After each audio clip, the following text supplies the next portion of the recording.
de grandes factures et de la remise d'un bus moderne au profit de la Fédération tchadienne de basketball a mobilisé un bon nombre d'invités de marque ainsi que les sportifs.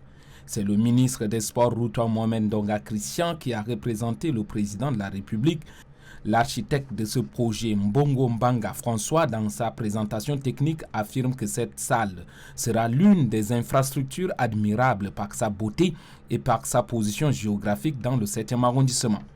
Sur la maquette et dans sa présentation technique, il est prévu la construction d'une salle fermée des sports et les fonctions servantes sur une superficie de 1056 mètres carrés. Dans les fonctions servantes, il est prévu un hall d'accueil et plus de 500 places assises, des toilettes, des bureaux et des vestiaires. Le sol de cette salle sera fait en parquet pour permettre aux basketteurs de jouer comme des professionnels. Des lumières appropriées sont également prévues pour assurer un meilleur éclairage. À côté de cette salle de basketball, il est prévu la construction de 2 terrains de basketball en plein air de type playgrounds. Ces 2 terrains vont servir d'entraînement et pour certains tournois. L'angle du sud-est de ce projet est réservé également pour la construction d'un pavois pour l'accueil des spectateurs et l'organisation de différentes célébrations. L'ensemble de ces infrastructures sera construit sur une superficie de 3 hectares. Pour le président de la Fédération tchadienne de basketball, c'est un grand jour pour son institution et pour les basketteurs.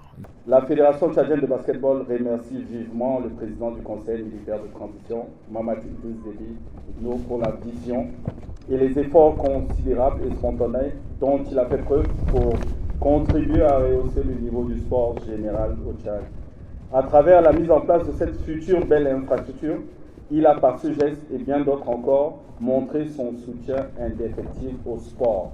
Le ministre en charge des sports, Routoua Mohamed Ndonga Christian, qui a représenté le président du Conseil militaire de transition, affirme que les plus hautes autorités ont tenu leurs promesses à travers la remise d'un bus et de la pose de la première pierre. Ce privilège qu'il me donne de présider la présente cérémonie de pose de première pierre du gymnase de basketball et des remises du bus.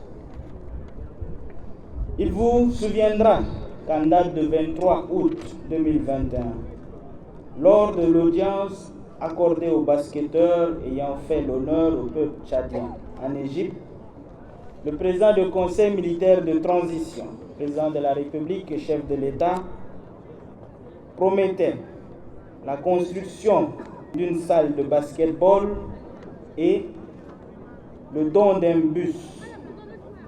Aujourd'hui, c'est chose faite. Le ministre des Sports a également donné un accord par rapport au nom qui portera ce gymnase de basketball. Il s'agit de Miambe Mbaïtir, l'un des pionniers du basketball tchadien. La date butoir de la construction du gymnase est de 18 mois. Le coût global est estimé à plus d'1,5 milliard.